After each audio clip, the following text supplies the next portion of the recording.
Држани се. Повтор пат, но овој пат со минирање, беше означен почетокот на градежните работи на автопатот Прилеп-Битола. Првиот пат беше во Мајка и Тирс Прилеп кога се постави камен темелник, но машините си заминаа само 2 часа по настанот. И денеска немаше градежни машини на местото каде што се случуваше овој настан, но сите се надеваат дека конечно ќе се започне со долго најавуваните активности. Инаку компанијата Бехтел и Енка во моментов е во потрага по работници, а саеми за работници досега имаше во Тетово, Гостивар и Битола, а денеска таков се одржа и во Прилеп. Досега имаат 360 CV-а кои што ги разгледуваат од наши сограѓани, од сите различни профили, и тоа е малку, бидејќи она што во моментов најмалку му го треба на Бехтел и Енка од наши работници е 2000.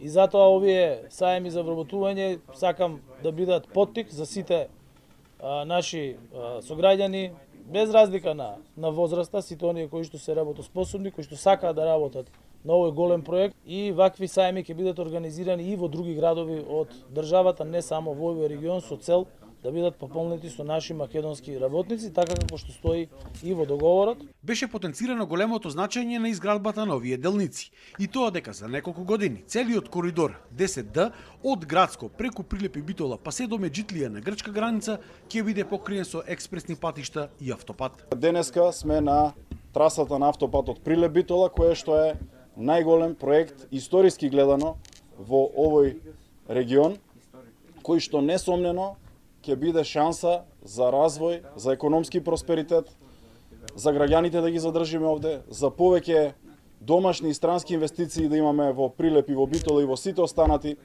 општини. Regional connectivity and good infrastructure is extremely important. One of our goals, and I know one of the goals of the government of North Macedonia, and this particular sector, connecting the cities of Bitola and Prilep with a modern, safe, and secure highway is extremely important. За да се заштеди на време во изградба на патот, за разлика од минатото, не се чекало да се собере целата потребна документација па да се започне со градежни активности, туку работите ќе се решавале во од. Ние прво почнуваме кај државните парцели, затоа ова се вика брзо градба. Затоа што нема да има никаде застој. Истовремено и проектираме, истовремено и градиме. Затоа паралелно се одвиваат и експроприација, и проектирање, и геоменичките испитување, и градбата што денеска почнуваме заедно тука. Но и денеска не беше потенцирано колку точно ќе чини овој автопат, кој што треба да биде долг 39,3 км и треба да биде изграден за 57 месеци.